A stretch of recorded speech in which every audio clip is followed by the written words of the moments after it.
ഇനി നമുക്ക് grilled fish എങ്ങനെയാണ് ഉണ്ടാക്കുന്നത് നോക്കാം. ഇത് നിങ്ങൾക്ക് തവയിലോ ഓവനിലോ ചെയ്തെടുക്കാവുന്നതാണ്. അപ്പോൾ അതിന് വേണ്ടിയിട്ട് നമ്മൾ 2 സീ ബാസ് എന്ന് പറഞ്ഞിട്ടുള്ള മീൻ കഴുകി വൃത്തിയാക്കിയതിന് ശേഷം നന്നായിട്ടൊന്ന് വരഞ്ഞ് എടുത്തിട്ടുണ്ട്.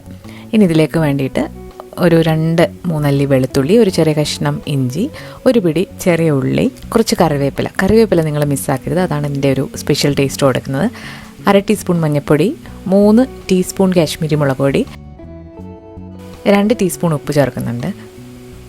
ഉപ്പൊക്കെ നിങ്ങളുടെ ഇഷ്ടത്തിന് കൂട്ടുകുറയ്ക്കുക ചെയ്യാം. ഒരു 1/2 ടീസ്പൂൺ കുരുമുളക് പൊടി, പിന്നെ ഒരു 1/4 ടീസ്പൂൺ കായത്തിൻ്റെ പൊടി. ഇനി ഒരു വലിയൊരു നാരങ്ങയുടെ നീര് പിഴിഞ്ഞൊഴിക്കുന്നുണ്ട്. പകുതി മുറി ചേർത്താലും മതി, ബാക്കി വെള്ളം കൂടെ ഒഴിച്ചിട്ട് അരച്ച് എടുത്തിട്ടുണ്ട്. ഇനി ഈ ഒരു അരപ്പ് മീനിലേക്ക് നന്നായിട്ട് മാരിനേറ്റ് ചെയ്തിട്ട് മിനിമം 1 മണിക്കൂറൊന്ന് മാറ്റി വെക്കാം. 1 മണിക്കൂറിന് ശേഷം വളരെ കുറച്ച് ഓയിൽ ഇതിൻ്റെ മുകളിലായിട്ടൊന്ന് ഇങ്ങനെ തടവി കൊടുത്തിട്ട് പ്രീ ഹീറ്റായി കിടക്കുന്ന അവനിൽ വെച്ചിട്ട് നമുക്കിത് ഗ്രിൽ ചെയ്തെടുക്കാം. അല്ലാന്നുണ്ടെങ്കിൽ തവയിൽ ഫ്രൈ ചെയ്തെടുക്കാം. 180 ഡിഗ്രി സെൽഷ്യസിൽ നമ്മളൊരു 45 to 50 മിനിറ്റ്സാണിത് ഗ്രിൽ ചെയ്തെടുത്തിരിക്കുന്നത്. നല്ല ടേസ്റ്റിയാണ്.